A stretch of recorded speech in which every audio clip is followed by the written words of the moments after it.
আসসালামু আলাইকুম রহমতুল্লাহ। প্রিয় মৎস্য চাষী ভাইয়েরা, দেশ এবং দেশের বাহির থেকে যারা আমার এই ভিডিওটি দেখতেছেন, আশা করি সকলেই ভালো আছেন।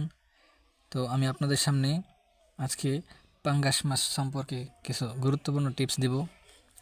এই টিপসগুলো অনুসরণ করে মাছ চাষ করলে আশা করা যায় আপনি অধিক পরিমাণ লাভবান হতে পারবেন। তো ভিডিওটি শুরু করার আগে ছোট্ট একটি রিকোয়েস্ট, যারা আমার চ্যানেলে নতুন হয়ে থাকেন তারা আমার এই চ্যানেলটি সাবস্ক্রাইব করবেন, পাশে থেকে বেল আইকন বাজিয়ে দিবেন যেন পরবর্তী ভিডিওটি পেয়ে যেতে পারেন। তো পাঙ্গাস চাষের জন্য কিছু গুরুত্বপূর্ণ টিপস হলো পানি ও পরিবেশের মান। 1 নম্বরে পানি ও পরিবেশের মান। পাঙ্গাস মাছ সাধারণত পরিষ্কার ও শীতল পানিতে ভালোভাবে বেড়ে ওঠে। পানির পিএইচ 6.5 থেকে 7.5-এর মধ্যে থাকা উচিত এবং পানির তাপমাত্রা 25 থেকে 30 ডিগ্রি সেলসিয়াসের মধ্যে রাখতে হবে। এছাড়া পানির অক্সিজেনের মাত্রা উপযুক্ত রাখতে হবে। 2 নম্বরে পুকুর প্রস্তুতির বিষয়টা। এখানে জমির প্রস্তুতিটা কীভাবে নিতে হবে, যে পাঙ্গাস চাষের জন্য সুস্থ জমি নির্বাচন করতে হবে, মানে পরিষ্কার এবং ভালো জমি।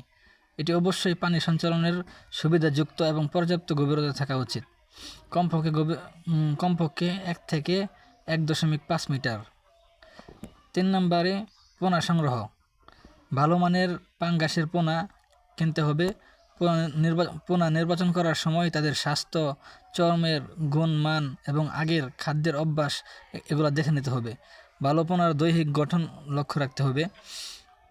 4 নম্বরে খাদ্য প্রদান। পাঙ্গাস মাছ দ্রুত বৃদ্ধি পায়, তবে সঠিক পরিমাণে ও গুণগত মানের খাবার দিতে হবে। খাবারের প্রোটিনের পরিমাণ 30% থেকে 40% হওয়া উচিত। তাদের খাবারের ভিটামিন, মিনারেল ও অন্যান্য প্রয়োজনীয় উপাদান থাকতে হবে। 5 নম্বরে রোগ প্রতিরোধ।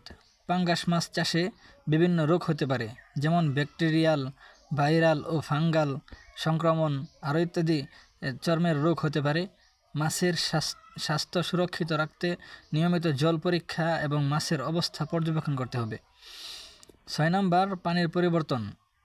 জল প্রবাহ নিয়মিত পরিবর্তন করতে হবে যাতে পানির গুণগত মান বজায় থাকে।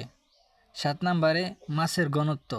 পুকুর বা জলাশয়ে পাঙ্গাস চাষের ঘনত্ব যথাযথভাবে বজায় রাখা উচিত, যাতে তারা সুস্থভাবে বৃদ্ধি পায় এবং রোগের ঝুঁকি কম থাকে।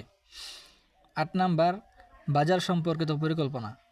এটাও একটা গুরুত্বপূর্ণ বিষয়, যে আপনি মাছ চাষ করার আগে এটা লক্ষ্য রাখতে হবে যে এই মাছটা যখন চাষ করতেছে এই মাছটা বাজারে এর চাহিদা কত। বাজারে যদি চাহিদা বেশি থাকে তাহলে আপনি এই মাছে লাভবান হতে পারবেন বেশি, বাজারে চাহিদা কম থাকলে মাছে লাভবান কম হতে পারবেন। পাঙ্গাস মাছ চাষ শুরু করার আগে বাজারের চাহিদা অবশ্যই জানতে হবে, সঠিক ধারণা নেওয়া জরুরি।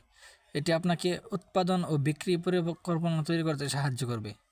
এই টিপসগুলো অনুসরণ করে যদি আপনি পাঙ্গাস মাছ চাষ করেন তাহলে আপনি অবশ্যই পাঙ্গাস মাছ চাষে সফলকাম হতে পারবেন।